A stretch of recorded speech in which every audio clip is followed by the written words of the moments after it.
ఎక్సెల్లా global study abroad summit 2024 జరగబోతోంది. ఫిబ్రవరి 11న ఉదయం 10 గంటల నుంచి సాయంత్రం 5 గంటల వరకు తాజ్ డెక్కన్, బంజారా హిల్స్, హైదరాబాద్లో. నా శుభాకాంక్షలు తెలియజేస్తున్నాను. నేను శాప్ చైర్మన్ అయిన తర్వాత, రోజమ్మ స్పోర్ట్స్ మినిస్టర్ అయిన తర్వాత క్రీడలకు సంబంధించి అనేక రకమైన మార్పులను తీసుకొని రావడం జరిగింది. అసోసియేషన్స్ని కూర్చోబెట్టి వారి యొక్క సమస్యలను తెలుసుకొని వాటి యొక్క పరిష్కారం కోసం కృషి చేయడం జరిగింది.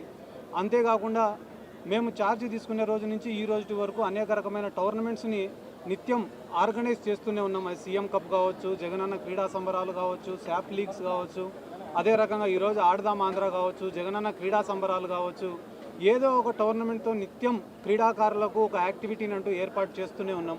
అంతేకాకుండా ఇప్పటి వరకు 2 సార్లు నేషనల్ టోర్నమెంట్స్కి ఎవరైతే పిల్లలు వెళ్ళినారో, అట్లా అహ్మదాబాద్ కావచ్చు, ఇటు గోవా కావచ్చు, వెళ్ళిన ప్రతి ఒక్క క్రీడాకారుడికి కూడా శాప్ తరపున సపోర్ట్ ఇవ్వడం జరిగింది.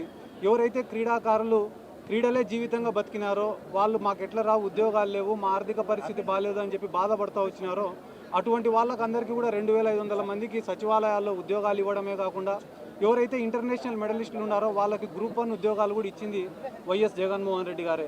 ఎవరైతే పేద క్రీడాకారులు ఉన్నారో ఆ పేద క్రీడాకారులను ఆదుకోవాలనే ఉద్దేశంతో వాళ్ళకు ఫైనాన్షియల్ అసిస్టెన్స్లు ఇవ్వడం కానీ, అంతేకాకుండా వాళ్ళకు క్యాష్ ఇన్సెంటివ్స్ ఇవ్వడం కానీ, ఇలా ఎన్నో కార్యక్రమాలు చేసుకుంటూ క్రీడలను కూడా అభివృద్ధి చేసుకుంటూ వెళ్తున్నాం. ఆఫ్టర్ కోవిడ్, కరోనా వచ్చిన తర్వాత దాదాపుగా సంవత్సరంన్నర రోజులు రాష్ట్రంలో ఉన్న అన్ని క్రీడా మైదానాలు కానీ, క్రీడలు కానీ పూర్తిగా మూతబడిన సంగతి అందరికీ తెలిసిందే.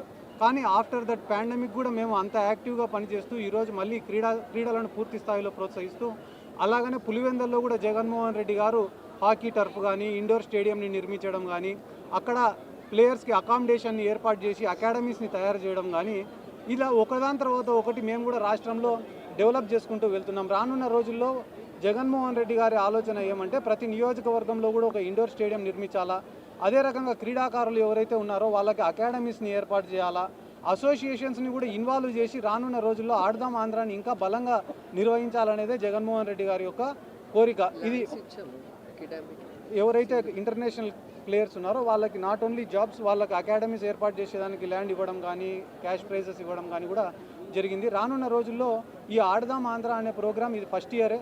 రానున్న రోజుల్లో ఇట్లా అసోసియేషన్స్ని కూడా కలుపుకొని ఇంకా పకడ్బందీగా నిర్వహించాలా. నేషనల్ గేమ్స్, హ్యాండ్బాల్కి సంబంధించి నేషనల్స్ టోర్నమెంట్ కానీ, వాలీబాల్కి సంబంధించిన నేషనల్ టోర్నమెంట్స్ కానీ, అవి కూడా అసోసియేషన్స్కి కోఆపరేట్ చేసి మన స్టేట్లోనే ఆర్గనైజ్ చేయాలనేది కూడా జగన్మోహన్ రెడ్డి గారి యొక్క ముఖ్యమైన ఉద్దేశం. కాబట్టి రానున్న రోజుల్లో క్రీడలకు మరింత డెవలప్మెంట్ ఆంధ్ర రాష్ట్రంలో ఉంటుందని చెప్పి ఈ సందర్భంగా నేను తెలియజేసుకుంటూ, 120 కోట్ల రూపాయల బడ్జెట్ ఆడదాం ఆంధ్రాకి కేటాయించినందుకు జగన్మోహన్ రెడ్డి గారికి మరొకసారి ప్రత్యేకంగా ధన్యవాదాలు, కృతజ్ఞతలు. మేనిఫెస్టో ఆల్రెడీ అమలు చేయడం జరిగింది. చేసిన మంచి గురించి చెప్పుకుంటూ వెళ్తూ సిద్ధం అనే కార్యక్రమాలను ఏర్పాటు చేయడం జరిగింది.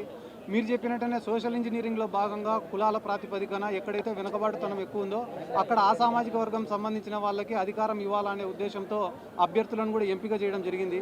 కానీ మేము అన్ని రకాలుగా సిద్ధంగా ఉన్నాం. కానీ తెలుగుదేశం వాళ్ళు కావచ్చు, పవన్ కళ్యాణ్ కావచ్చు, బీజేపీ వాళ్ళు కావచ్చు, అదేదో సినిమాలో చెప్పినట్టు ఇది నీకు, ఇది నాకు, ఇది నీకు అని పంచుకునే కార్యక్రమంలోనే ఉన్నారు తప్ప వాళ్ళకి ఇంకొక క్లారిటీ లేదు. నాకు తెలిసిన అంచనా ప్రకారం వాళ్ళు పూర్తి స్థాయిలో సిద్ధమయ్యే టైంకి ఎలక్షన్ అయిపోతుంది.